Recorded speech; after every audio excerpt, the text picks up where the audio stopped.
Buenas tardes, ¿me escuchan bien?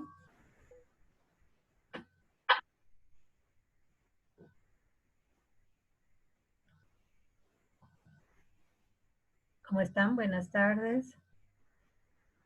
Buenas tardes, doctora. Buenas tardes, doctora. Entraron tranquilos, ¿no? Sí. Sí, sí.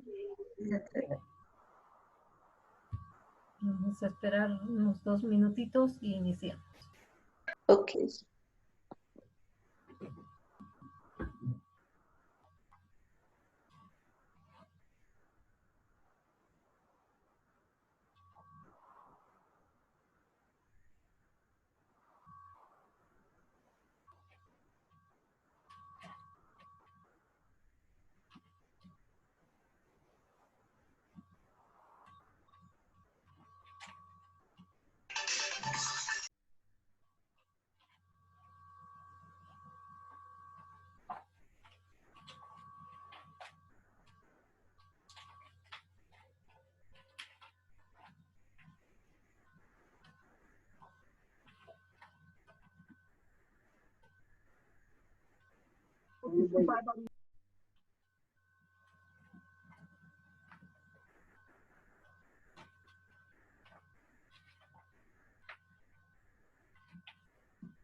Bien, buenas noches. Vamos a empezar con vamos a continuar, con otro nemátodo intestinal que es el Trichuria.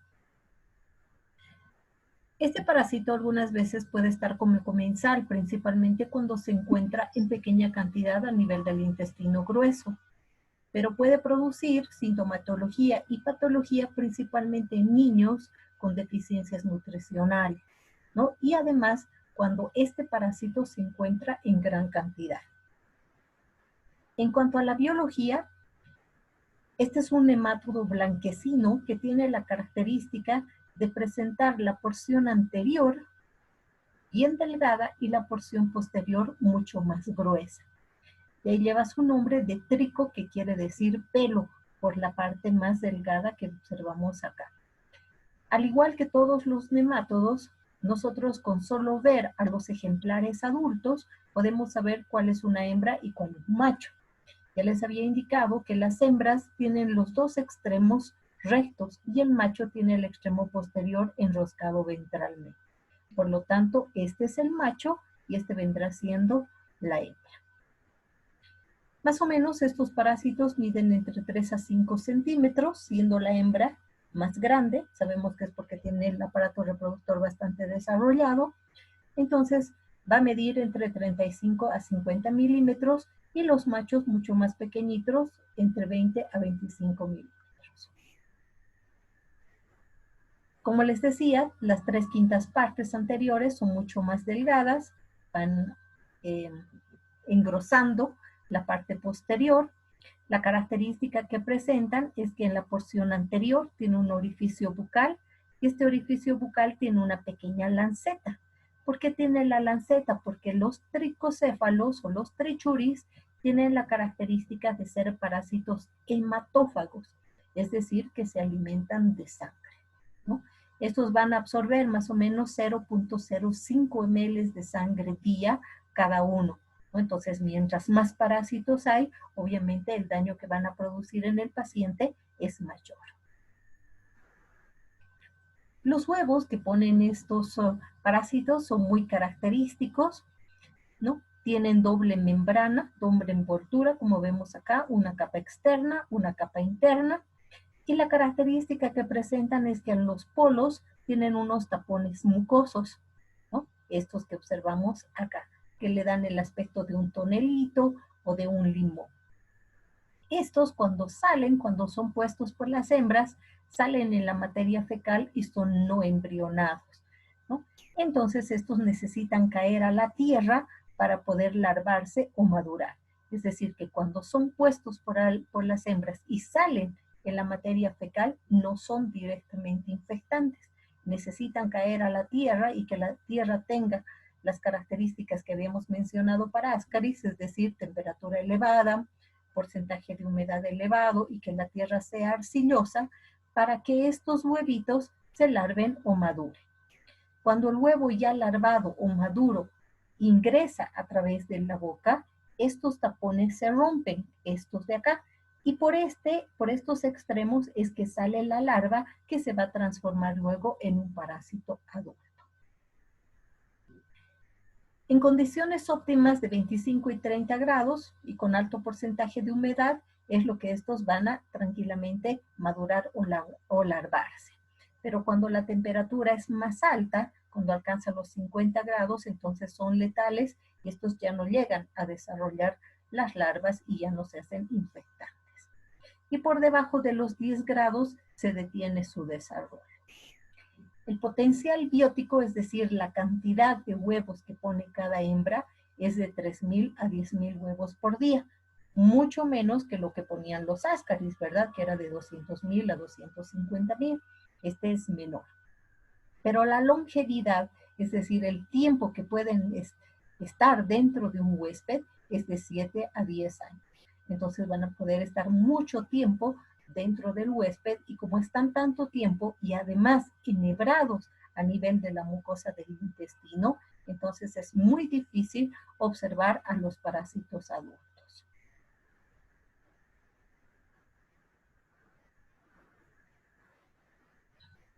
En cuanto a los... Acá, les decía, es difícil observar a los parásitos adultos que no los lleven al laboratorio o al consultorio ya así libres. Es muy raro, pero sí los podemos observar en el mismo paciente cuando se produce la complicación que es el prolapso rectal que les voy a mostrar más adelante. Acá tenemos diferentes huevitos, todos la característica de los tapones mucosos, la doble membrana, ¿no? Que es característico. En cuanto al ciclo, la forma infectante, como les había indicado, es el huevo maduro o larvado, ¿no? Ese que va a tener la larva en el interior. Entonces, cuando nosotros consumimos o cuando el huésped susceptible consume agua o algún alimento contaminado con materia fecal, ¿ya? Que está que están en contacto con la tierra donde estos huevos se han larvado, estos ingresan a través de la boca, llegan al intestino y se localizan a nivel del intestino grueso, que es su hábitat.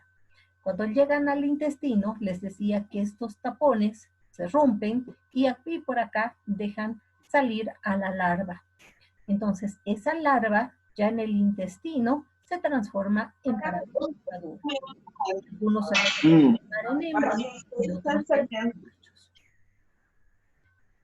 Luego, cuando ya estos alcanzan la madurez sexual, el macho copula a la hembra y la hembra es capaz de poner huevos. Esos huevos, cuando los pone, son huevos inmaduros y sabemos que así salen en la materia fecal. Una característica que tiene el trichuris es que solamente hace ciclo intestinal, no va para los pulmones, por lo tanto realiza un ciclo monoxénico simple. Cuando hacen ciclo pulmonar, hablamos de un ciclo monoxénico complejo. En cambio, este es simple porque solo el daño va a ser a nivel intestinal. No hay migración larvaria hacia los pulmones. Entre los mecanismos patogénicos tenemos una reacción alérgica que se va a producir, ya es una reacción inmunitaria contra el parásito que va a ser mediada por las células T, CD4, también las de tipo TH2, y va a haber obviamente gran cantidad de eosinófilos, basófilos y también inmunoglobulinas IgE. ¿Por qué va a haber gran cantidad de eosinófilos? Porque por la porción anterior que presenta bien delgada el parásito, se introduce a la mucosa, hay invasión de la mucosa intestinal, entonces toda la parte anterior está dentro de la mucosa y lo que se observa afuera es solamente la porción posterior, entonces hay una invasión, hay daño, por lo tanto va a haber gran cantidad de eosinófilos, tanto a nivel tisular como periférico, y además también aparecen los basófilos, que es por el daño que se está produciendo por las sustancias tóxicas que deja el parásito. Tenemos el daño inflamatorio, la patogenicidad va a depender de la reacción inflamatoria y alérgica a nivel del intestino, como les decía, está dentro del parásito, entonces va a haber gran cantidad de eosinofilia tisular, ¿no? Con gran cantidad de moco por la inflamación que se está produciendo a nivel del intestino grueso, y también va a haber la liberación del factor de necrosis tumoral de tipo alfa.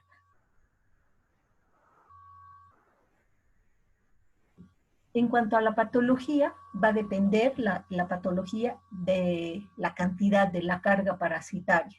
Si son muy pocos, probablemente el paciente no presente ninguna sintomatología y menos una patología, ¿no? Entonces, si la carga parasitaria es grande, entonces va a aparecer los síntomas y de acuerdo a la cantidad de parásitos, vamos a ver el daño que se va a producir, ¿no?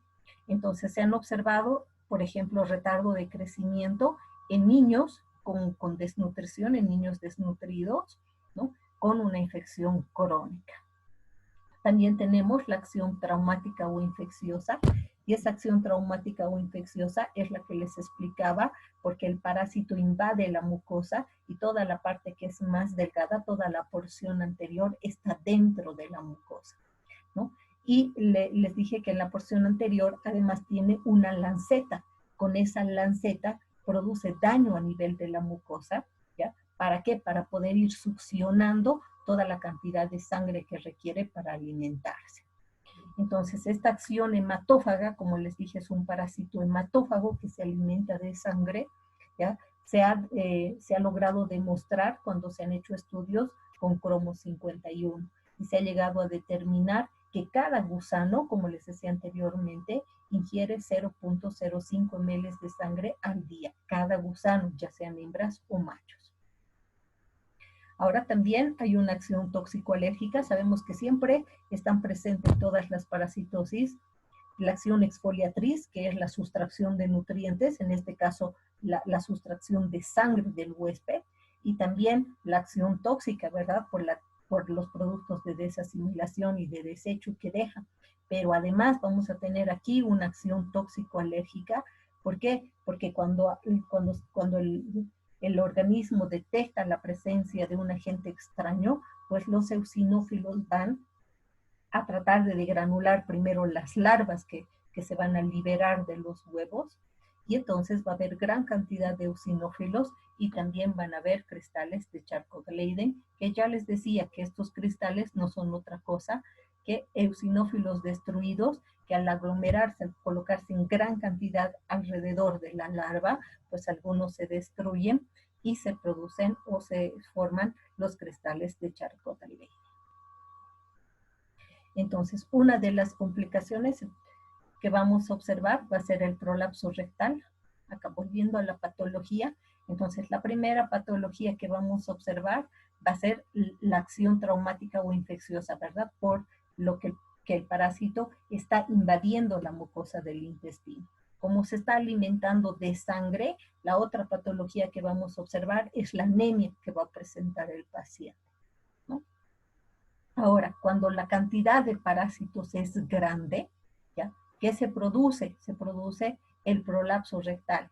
Esto es la relajación del esfínter anal, ¿no? Entonces este se sale de su lugar, queda colgando, y eso se produce, ¿por qué? Porque el paciente, por la inflamación que se está produciendo a nivel de la mucosa, el paciente presenta diarrea constante, ¿no? Y porque hay gran cantidad de parásitos, se produce la relajación del esfínter anal, la hipotonía muscular, ¿ya? Y vamos a observar el prolapso. Esto se llama prolapso rectal, cuando el anito se sale de su lugar. En casos crónicos también observamos retardo de crecimiento. Esto está relacionado directamente con los niños, ¿no? En niños con más de 800 parásitos, además también podemos observar una anemia, ¿no? Una anemia ferropénica con disminución de gran cantidad de hierro. Y ocasionalmente los parásitos pueden llegar al apéndice y producir también una complicación a este nivel. Estos son los tricocéfalos que les dije que se quedan enhebrados. Así es cuando el anito se sale de su lugar. Esto se puede observar directamente, vamos a observar así, pero no traten, si ven a uno que está así colgando, no traten ustedes de sacarlo con pinza o con la mano, porque no se olviden que en la porción anterior tiene una lanceta, y esa lanceta está haciendo que se sujete de la mucosa. Entonces al intentar sacar vamos a producir daño en el huésped, lo cual no sucede cuando, digamos, vemos a un niño que está eliminando el gusano, el ascaris. Como este ascaris no tiene órgano de fijación, nosotros podemos estirarlo y va a salir sin producir ningún daño en el huésped. En cambio, estos sí van a producir, porque la lanceta es la que les está ayudando, les está sirviendo como órgano de fijación, además de toda la porción anterior que está dentro de la mucosa. Y como les decía, solamente la porción posterior está afuera, como estamos viendo acá. Entonces aquí vemos muchos gusanos. Miren, estos son machos, hay algunas hembras también por acá, ¿no? Y eso es lo que vamos a ver en el prolapso rectal. No solamente el anito que se ha salido, sino también a los parásitos responsables de que se haya producido esa complicación por la presencia masiva de los tricocéfalos a nivel del intestino grueso. En casos crónicos también podemos observar desnutrición con falta de desarrollo estatural, es decir, especialmente en los niños, y también la presencia de los dedos en palillo de tambor. Aquí ustedes pueden observar cómo se observa, ¿no? Miren las articulaciones, ¿no? Y también el ángulo del hecho de la uña, ¿no? Entonces aquí tenemos un ángulo normal de una uña, y así es como se observa en un paciente con tricocéfalo. Entonces, el cuadro clínico, como les decía, va a estar directamente relacionado con la carga parasitaria. Cargas parasitarias altas, los pacientes presentan sintomatología y también una patología asociada a esta, ¿no? Tanto niños y adultos con escasos vermes pueden ser asintomáticos. Por eso es que al inicio les dije que se podía considerar como una infección o un parásito comensal. En cuanto a los síntomas van a depender de cuántos parásitos estén. Entonces vamos a ver si está en una infección moderada, leve para empezar, moderada, severa, o infecciones masivas. Entonces en una infección moderada, ¿Qué va a presentar nuestro paciente? Dolor tipo cólico, diarreas agudas y crónicas, asociada también a náuseas y vómitos. En infecciones severas, tenemos dolor abdominal, se presenta pujo, tenesmo, meteorismo, y la diarrea es sustituida por una disentería, ¿no? Entonces, la disentería sabemos que son deposiciones líquidas que presentan moco y sangre, ¿no? Como ya es una infección severa, hay muchos parásitos, entonces estos se están alimentando de sangre, por lo tanto mi paciente va a presentar una anemia, ¿no? La anemia es microcítica, es decir, que los glóbulos rojos son más pequeños de los normales, y es hipocrómica, lo que quiere decir que la cantidad de hemoglobina que van a presentar estas también se encuentra disminuida. Y obviamente el hemograma, además de reportarnos la anemia microcítica hipocrómica, también nos va a reportar una eosinofilia elevada. Ya les había dicho que la eosinofilia no solamente va a estar elevada a nivel periférico, sino también a nivel tisular.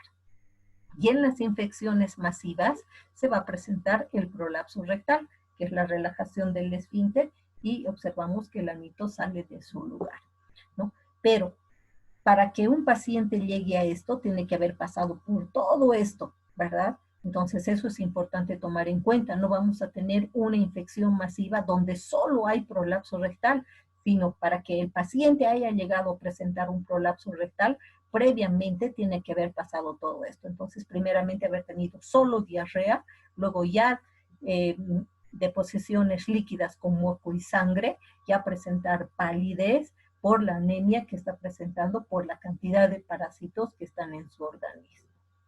Un signo característico es también la geofagia o pica. No, geofagia sabemos que es el comer tierra, ¿verdad? Entonces muchas veces las mamás nos dicen, ¿no? Lo he encontrado comiendo tierra. Entonces eso también nos tiene que hacer pensar de que se puede tratar del tricocéfalo.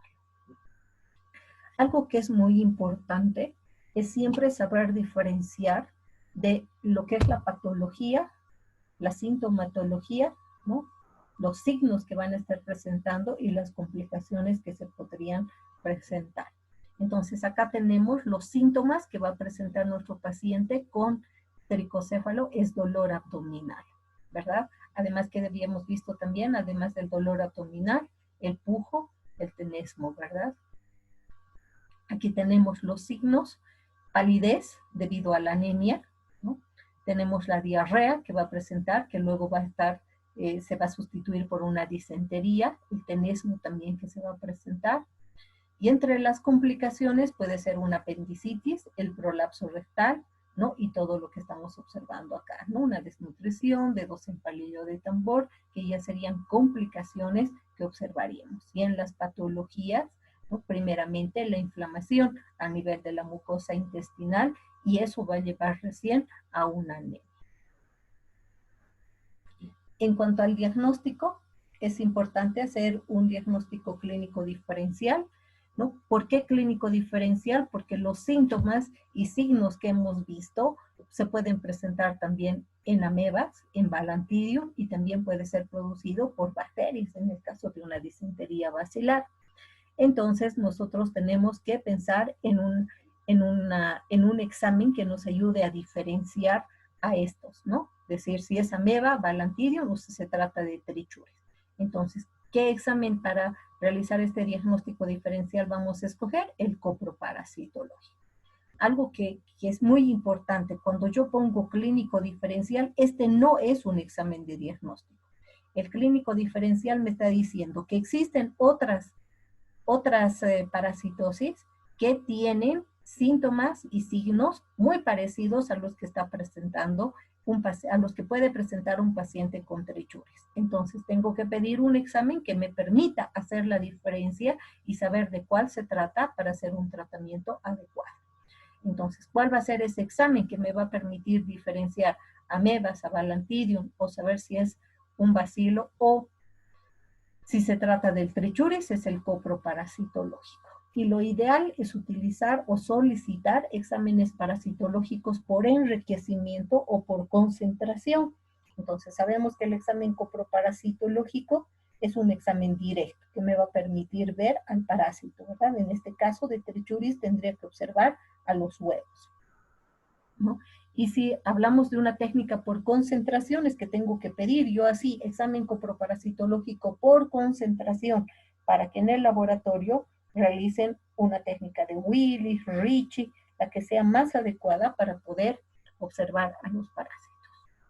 Y tenemos el CAT-OCATS, del que también les había mencionado, en Ascaris, que es una prueba cuantitativa. Les dije, el coproparasitológico es una prueba cualitativa, sin embargo, el CAT-OCATS es una prueba cuantitativa. ¿Por qué?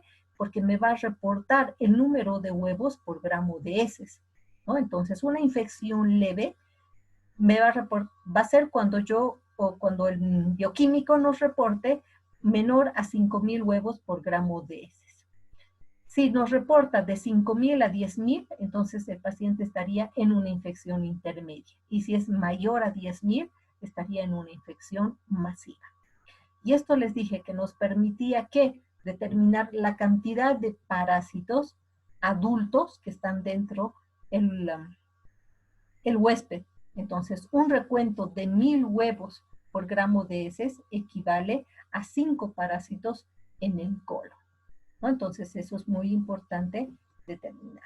Entonces, ¿cuántos parásitos hubiera si el paciente tendría 10,000 huevos por gramo de heces? 10 parásitos. Pero si solamente tuviera 10, entonces serían 2,000, pero él tiene 10,000. O sea, Ya. por 1,000 huevos, Sí. quiere decir que hay 5 parásitos. O sea, si te reportan 1,000 huevos, que han contado 1,000 huevos, eso quiere decir que hay alrededor de 5 parásitos hembra, obviamente, ¿no? Entonces, si te reporta 10,000, ¿cuántos parásitos hembra habría?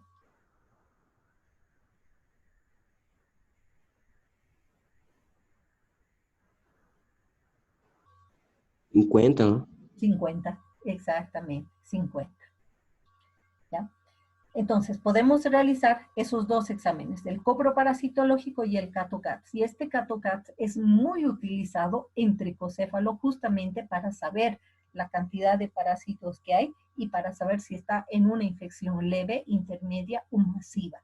Entonces, es importante hacer la solicitud de este. Entre los exámenes complementarios nos sirve el hemograma, muy importante porque sabemos que es un parásito hematófago. Entonces, el paciente puede presentar anemia. Si ya nosotros hemos observado que es un niño que está pálido, débil, que se duerme en clases, entonces muy importante, ¿no?, solicitar también el hemograma para ver si no está presentando una anemia. Y los eosinófilos, pues el hemograma no solamente nos va a servir para saber si presenta anemia, sino también nos va a determinar la cantidad de eosinófilos que está presentando. Y en este caso, miren, los eosinófilos van a estar entre 30 al 50%. Entonces es una eosinofilia bastante elevada. No nos olvidemos que los eosinófilos, el recuento normal de eosinófilos en un paciente es de 0 a 4, ¿no? Entonces podemos encontrar hasta 4 eosinófilos y considerar normal. Pero miren nuestro paciente con trichuris, que ya les había dicho que los eosinófilos aumentan cuando el parásito está en íntimo contacto con el huésped, con algún órgano del huésped. En este caso, ese eosinófilo está dentro el parásito está dentro de la mucosa del intestino, por lo tanto está en contacto íntimo, por eso es que observamos una eosinofilia tan elevada. En cuanto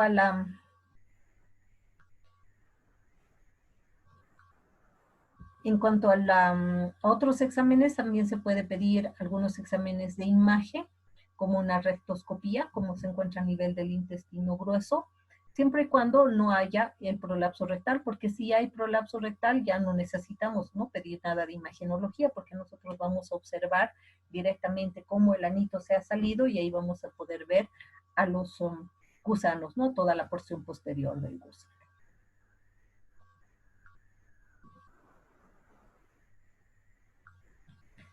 Para el tratamiento, damos los derivados benzoimidazólicos como el mebendazol, el albendazol, el flubendazol o las sales de pirantel. Ya sabemos que los derivados benzoimidazólicos son los que actúan produciendo una parálisis flácida. En cambio, las sales de pirantel lo que producen es una parálisis espástica. Entonces, a nosotros nos conviene que darle los derivados benzoimidazólicos, pero estos también tienen acción, ¿no? Entonces, los podemos dar generalmente, los damos durante 3 días para la eliminación y luego pedimos un coproparasitológico a los 5 días o a la semana. Recién pedimos un coproparasitológico para determinar si el tratamiento ha sido efectivo o no.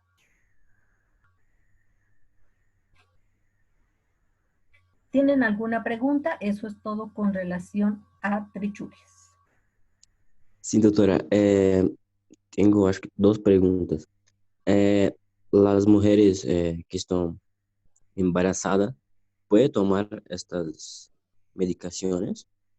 Sí, pero lo ideal es darle los derivados benzoimidazólicos, albendazol, mebendazol. Esos son ideales. Ya, y la otra es, los niños también El pueden. palmato de pirantel no, porque es tóxico, no se puede dar a mujeres embarazadas. Y a los niños también. Ni a Son los- esas dos. Sí, lo Yo ideal sé. para darle a los niños y a la mujer embarazada son albendazol, mebendazol, o sea, los derivados benzoimidazólicos, estos. Mebendazol, albendazol o flubendazol. Lo que más se da a los niños es el albendazol. Sería 400 miligramos entonces, también. Sí, tienes que darle por kilogramo peso. Eso ya les había indicado, ¿verdad? Es importante darles por Sí, sí. kilogramo peso. No se da directamente esa misma dosis. Doutora, e el exame coproparasitológico es simples o seriado? Simple, ¿no? Es mejor seriado. Cuando estamos hablando de parásitos, de nemátodos, que son gusanos, estos gusanos no ponen sus huevos todos los días. Entonces es mejor siempre solicitar coproparasitológico seriado. Ok, doctora, gracias. ¿Ya? En cuanto al albendazol se hace el cálculo para el niño de 15 gramos por kilogramo peso. Esa es la forma en la que tienes que dar. O sea, haces el cálculo de 15 miligramos por kilogramo peso. O sea, si tu niño pesa 1 kilo, entonces solo le das 15 miligramos. Si pesa 2, le darías 30. Entonces no le puedes dar 400. 400 es la dosis para el adulto. Ok, Doutora, uma pergunta, por favor. A parte que ha dicho que dá uma deficiência, não sei o que, en la mano, não he entendido esto. Lo que sucede es que cuando hay gran cantidad de parásitos, en el intestino del huésped, entonces lo que se va a producir es una deformación de los dedos. Tú has visto que las articulaciones, si tú ves tu mano ahora, la ves rectita, ¿verdad? En cambio, esa manito que les había mostrado, voy a volver a la diapositiva. Miren los nudos, los nudillos de las articulaciones, ¿no? Acá es más angosto, aquí tienes mucho más grueso, y no solamente tienes esta lesión que vas a observar acá, sino también te tienes que fijar la uña. Entonces, cuando esto se llama dedos en palillo de tambor, cuando presentan estas características los dedos, mira los nudillos donde están las articulaciones, están más aumentadas de tamaño, aquí vemos más delgado, ¿verdad?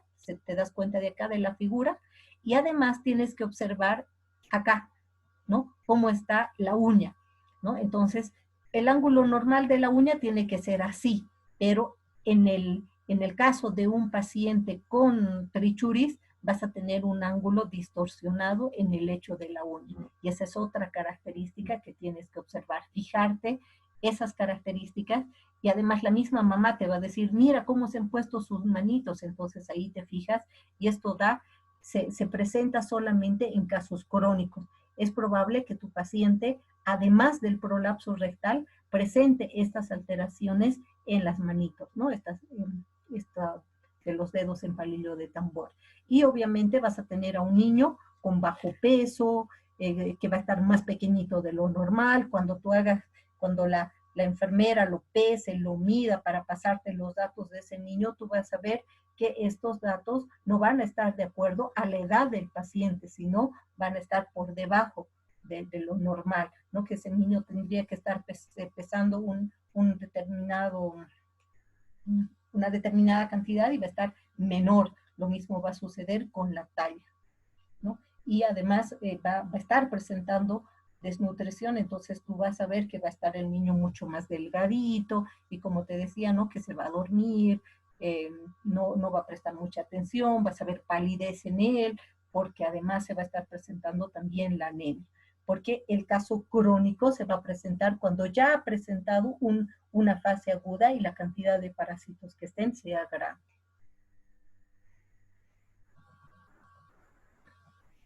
¿Alguna otra duda? Doutora, então sempre essa deformação, quando está na fase crônica, é normal?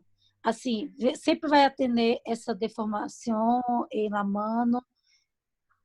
¿O no? Siempre, no, hay no siempre. Sí. Acuérdate que va a ser un caso crónico, pero que esté asociado a desnutrición.